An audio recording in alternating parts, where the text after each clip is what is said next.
there, David Robert King here to talk to you about the E major chord, otherwise known as the E chord. So when you see a chord and it's just the letter, no little letters or big letters next to it, it's just that letter, no numbers, that just means it's a major chord. So it doesn't, we don't really usually delineate a major chord with a letter.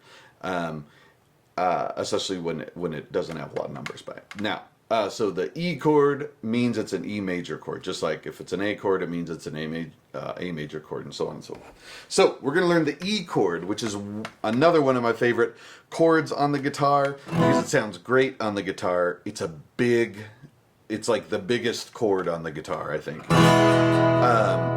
It's a strong and mighty chord. Because it uses a lot of the open strings and it uses that low E, so we get that low end, nice low end. And with those ringing strings, it's a good key for the guitar. It's all that stuff. It moves around great, as you saw in the intro. So it's a great guitar to know. Great guitar chord to know. So. You'll notice its similarities to the E minor chord that you should already know.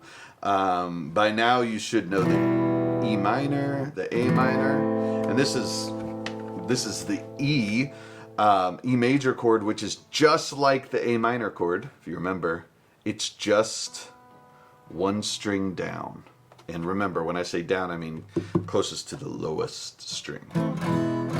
So, you can just go from your A minor and then just drop it one string towards my face, towards your face, and have an E chord.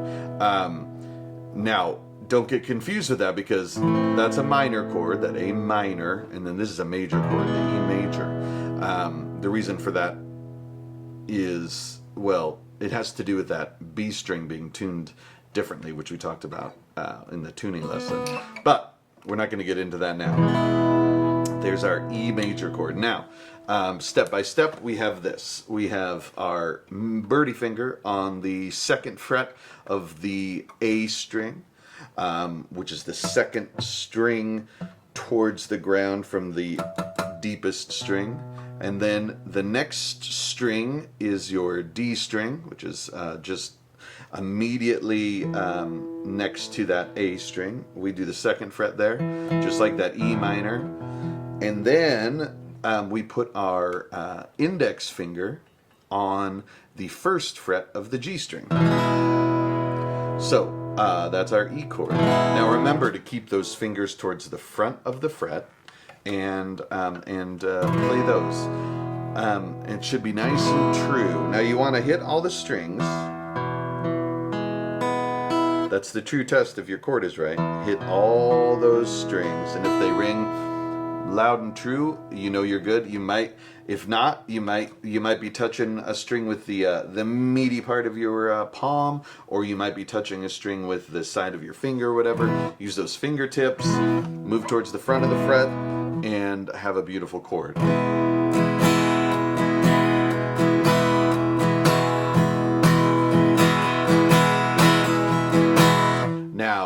Now's a good time to practice going between some chords, now that we know some. I would go E, A minor,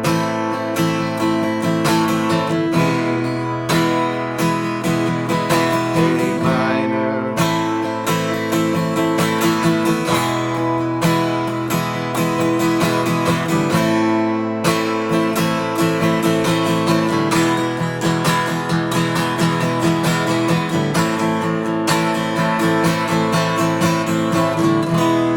a good strum pattern to use now. You know, we're learning how to strum with these chords. You can just do a simple down, up, down, up, down, up, down, up, down, up, down, up, down, up.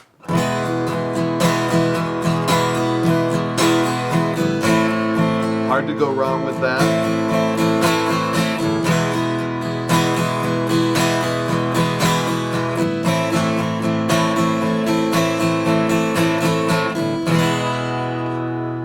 Cool. There's your E major chord. Thank you, thank you, thank you.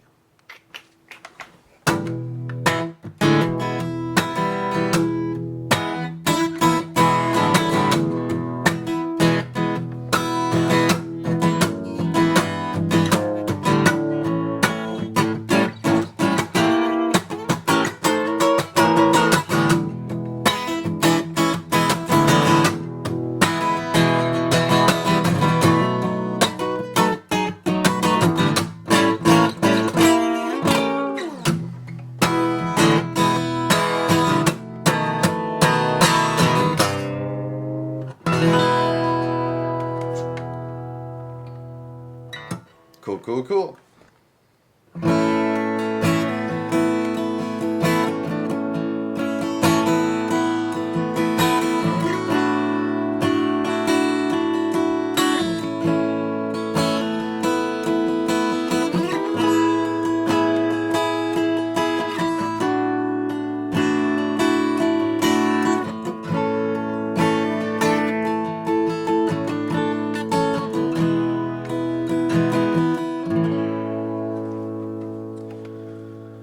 All right, hey there. My name is David Robert King, and I'm here to teach you the A major chord, or the A chord. Same.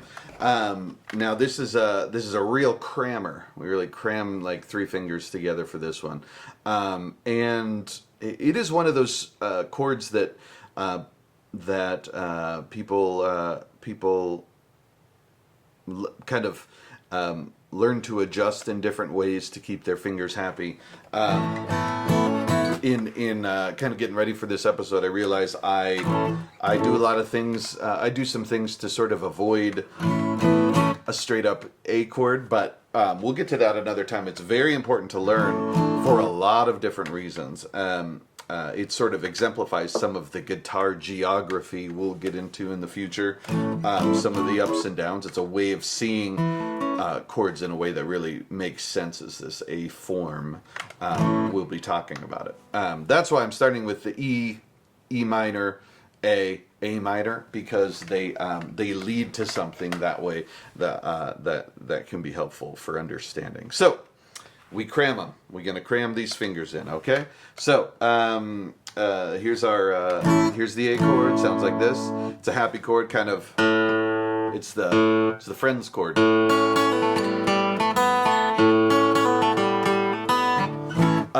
Here's the A chord. We want our index finger, our pointer, to be on the 2nd fret of the D string. Nice and clear, okay? And then we want our birdie finger, our middle finger on the 2nd fret of the G string. And then we want our ring finger on the 2nd fret of the B string. That's right. They're all on the 2nd fret.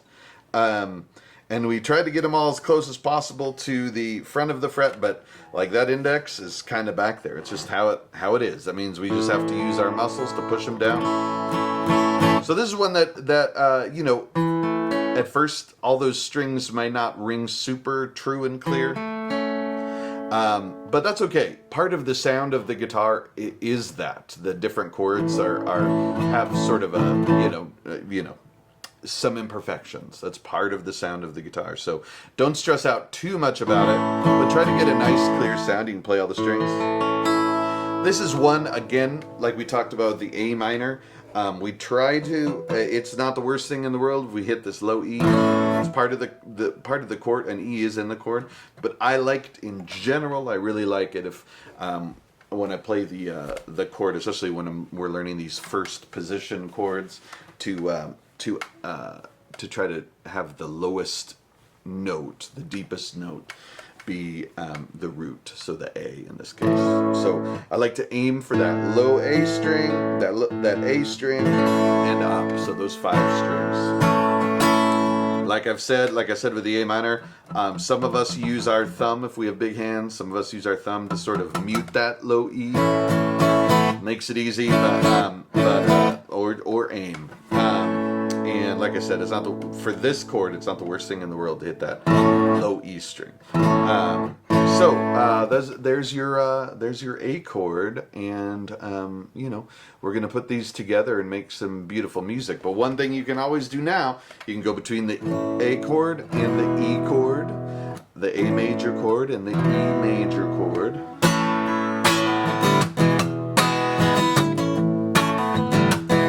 Have some fun with that. You can even, if you're still working on some strum stuff, just the down up strum.